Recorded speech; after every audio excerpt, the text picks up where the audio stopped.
आज मी बनवलेली आहे मॅगी. 2 मिनिटावाली नाही बरं का. ही आहे घरगुती मॅगी.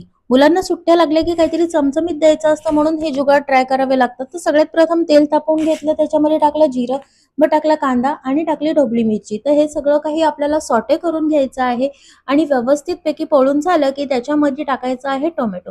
टोमॅटो पण चांगला पोळून घ्यायचा आहे. मग आपल्याला मसाल्यांकडे वळायचं आहे. चमचमीत रोज रोज काय द्यायचं, सुट्टी पडली असल्यामुळे काय रोज रोज नवीन करून द्यायचा हा सगळ्यात मोठा टास्क असतो आपल्या आई लोकांना. तर हे मी टाकलेलं आहे. त्याच्यामध्ये लाल तिखट, कश्मीरी लाल मिरची पावडर टाकली होती आणि त्याच्यामध्ये टाकलं हळद आणि मग आपला एव्हरेस्टचा मसाला मिळतो माहितीये का तुम्हाला, किचन किंग मसाला, तो टाकला होता मी त्याच्यामध्ये. आणि या आहेत शेवया, ज्या माझ्या मैत्रिणीकडनं मी विकत घेतल्या. शेवया आणि मॅगीच्या शेवया ह्याच्यामध्ये फरक असतो. बारीक शेवया असतात त्या गोड आपण बनवायसाठी वापरतो आणि ह्या ज्या शेवया आहेत त्या जाड आहेत.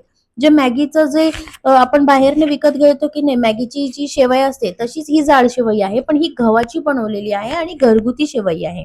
तर बऱ्यापैकी आपण घरगुतीच द्यायचा प्रयत्न करायचं. 2 मिनिटावाल्या मॅगीमध्ये प्रिझर्वेटिव्ह असतात जे खाण्यासाठी अत्यंत धोकादायक असतात आणि त्यांनी बरेचसे आजार देखील पसरतात.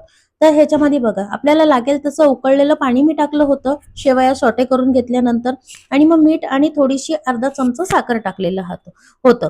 तर तुम्हाला कसं वाटलं हे रेसिपी? आणि तुम्ही मला नक्की सांगा बरं का, की याच्यामध्ये अजून काय ऍड करायला हवं होतं. मला असं वाटतं की वाटाणा ऍड करायला पाहिजे होता. जो मटार असतो उकडून घेऊन त्याच्यामध्ये तो ऍड केला असता तरी चाललं असतं, पण आता मी टाकायचं विसरले.